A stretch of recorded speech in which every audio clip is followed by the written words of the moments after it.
Ruth, chapter 1. In the days when the judges ruled, there was a famine in the land, and a man from Bethlehem in Judah, together with his wife and 2 sons, went to live for a while in the country of Moab. The man's name was Elimelech, his wife's name Naomi, and the names of his 2 sons were Mahlon and Chilion.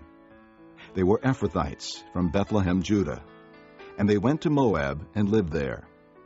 Now Elimelech, Naomi's husband, died, and she was left with her 2 sons. They married Moabite women, one named Orpah, and the other Ruth. After they had lived there about 10 years, both Mahlon and Chilion also died, and Naomi was left without her 2 sons and her husband. When she heard in Moab that the Lord had come to the aid of his people by providing food for them, Naomi and her daughters-in-law prepared to return home from there. With her 2 daughters-in-law, she left the place where she had been living and set out on the road that would take them back to the land of Judah. Then Naomi said to her 2 daughters-in-law, "Go back, each of you, to your mother's home. May the Lord show kindness to you, as you have shown to your dead and to me. May the Lord grant that each of you will find rest in the home of another husband." Then she kissed them, and they wept aloud and said to her, "We will go back with you to your people." But Naomi said, "Return home, my daughters. Why would you come with me? Am I going to have any more sons who could become your husbands? Return home, my daughters. I am too old to have another husband. Even if I thought there was still hope for me, even if I had a husband tonight and then gave birth to sons, would you wait until they grew up? Would you remain unmarried for them? No, my daughters. It is more bitter for me than for you, because the Lord's hand has gone out against me." At this they wept again. Then Orpah kissed her mother-in-law goodbye, but Ruth clung to her. "Look," said Naomi. "your sister-in-law is going back to her people and her gods. Go back with her." But Ruth replied, "Don't urge me to leave you or to turn back from you. Where you go, I will go, and where you stay, I will stay. Your people will be my people, and your God, my God. Where you die, I will die, and there I will be buried. May the Lord deal with me, be it ever so severely, if anything but death separates you and me." When Naomi realized that Ruth was determined to go with her, she stopped urging her. So the 2 women went on until they came to Bethlehem. When they arrived in Bethlehem, the whole town was stirred because of them, and the women exclaimed, "Can this be Naomi?" "Don't call me Naomi. she told them. Call me Mara, because the Almighty has made my life very bitter. I went away full, but the Lord has brought me back empty. Why call me Naomi? The Lord has afflicted me. The Almighty has brought misfortune upon me." So Naomi returned from Moab, accompanied by Ruth the Moabitess, her daughter-in-law, arriving in Bethlehem as the barley harvest was beginning.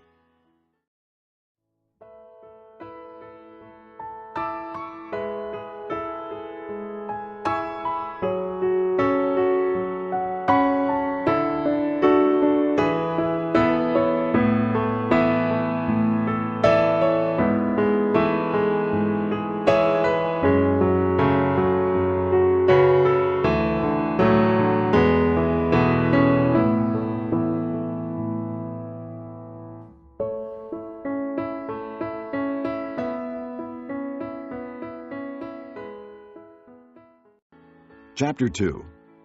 Now Naomi had a relative on her husband's side from the clan of Elimelech, a man of standing, whose name was Boaz.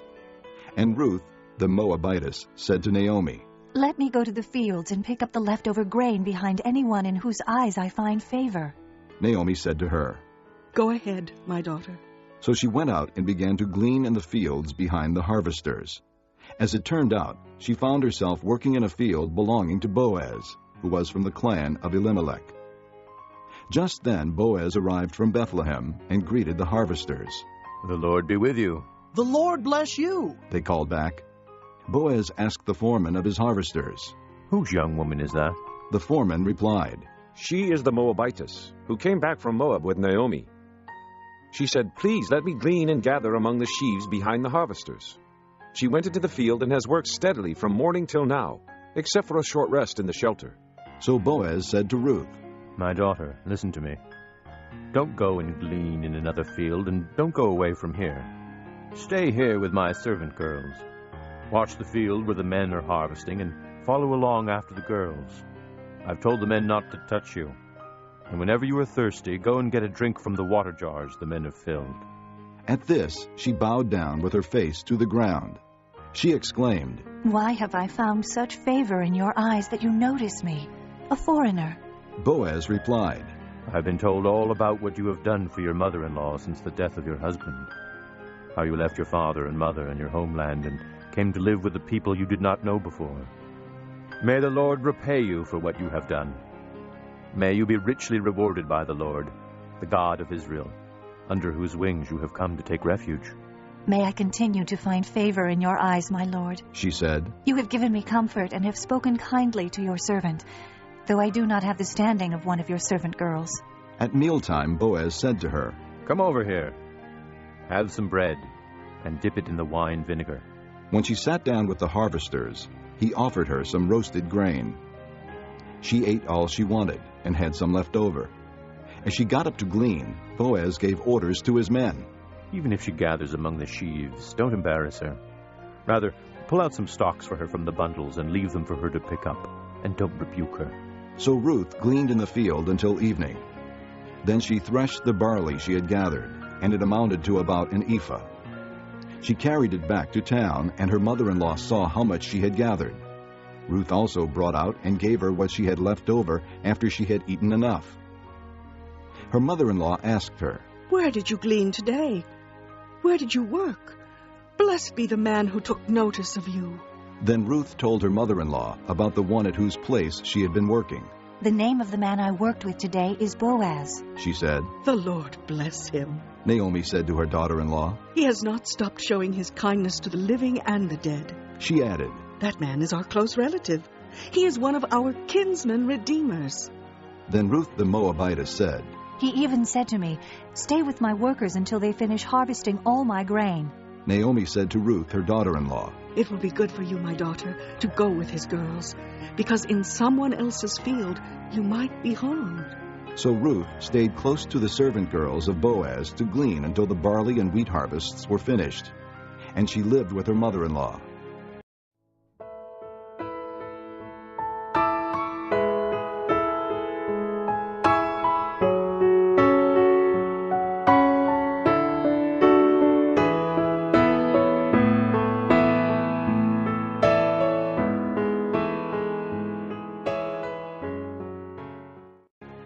Chapter 3.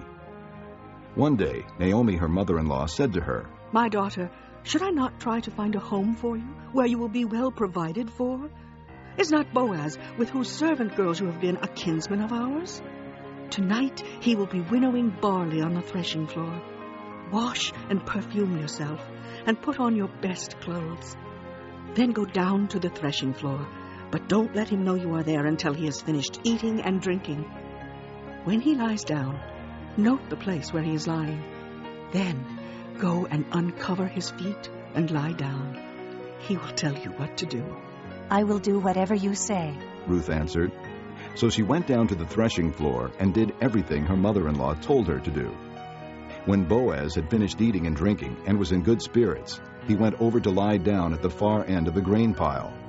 Ruth approached quietly, uncovered his feet, and lay down. In the middle of the night, something startled the man, and he turned and discovered a woman lying at his feet. Who are you? He asked. I am your servant, Ruth. She said. Spread the corner of your garment over me, since you are a kinsman redeemer. The Lord bless you, my daughter. He replied.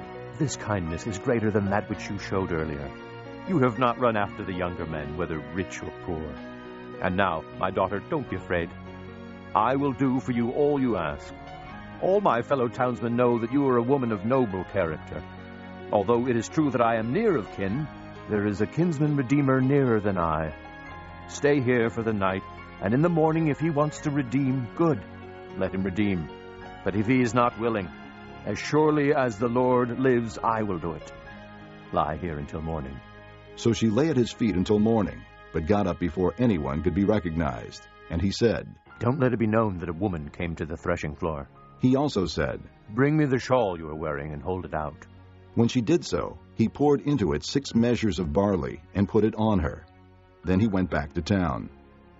When Ruth came to her mother-in-law, Naomi asked, "How did it go, my daughter?" Then she told her everything Boaz had done for her, and added, He gave me these 6 measures of barley, saying, Don't go back to your mother-in-law empty-handed. Then Naomi said, "Wait, my daughter, until you find out what happens, for the man will not rest until the matter is settled today."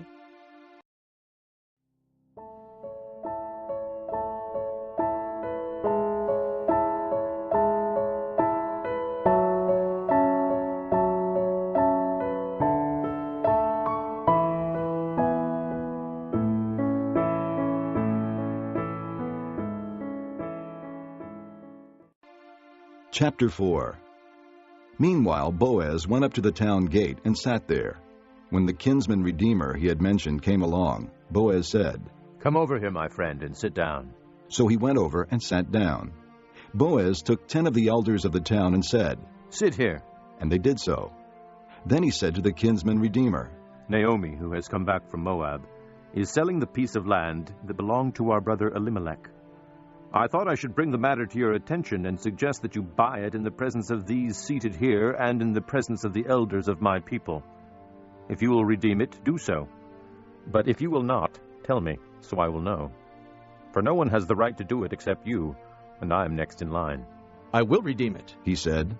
Then Boaz said, On the day you buy the land from Naomi and from Ruth the Moabitess, you acquire the dead man's widow in order to maintain the name of the dead with his property. At this, the kinsman redeemer said, Then I cannot redeem it, because I might endanger my own estate. You redeem it yourself. I cannot do it. Now in earlier times in Israel, for the redemption and transfer of property to become final, one party took off his sandal and gave it to the other. This was the method of legalizing transactions in Israel. So the kinsman redeemer said to Boaz, Buy it yourself. And he removed his sandal. Then Boaz announced to the elders and all the people, Today you are witnesses that I have bought from Naomi all the property of Elimelech, Kilion, and Mahlon. I have also acquired Ruth the Moabitess, Mahlon's widow, as my wife, in order to maintain the name of the dead with his property, so that his name will not disappear from among his family or from the town records. Today you are witnesses. Then the elders and all those at the gate said, We are witnesses. May the Lord make the woman who is coming into your home like Rachel and Leah, who together built up the house of Israel. May you have standing in Ephrathah and be famous in Bethlehem. Through the offspring the Lord gives you by this young woman, may your family be like that of Perez, whom Tamar bore to Judah. So Boaz took Ruth, and she became his wife. Then he went to her, and the Lord enabled her to conceive, and she gave birth to a son. The women said to Naomi, Praise be to the Lord, who this day has not left you without a kinsman redeemer. May he become famous throughout Israel. He will renew your life and sustain you in your old age.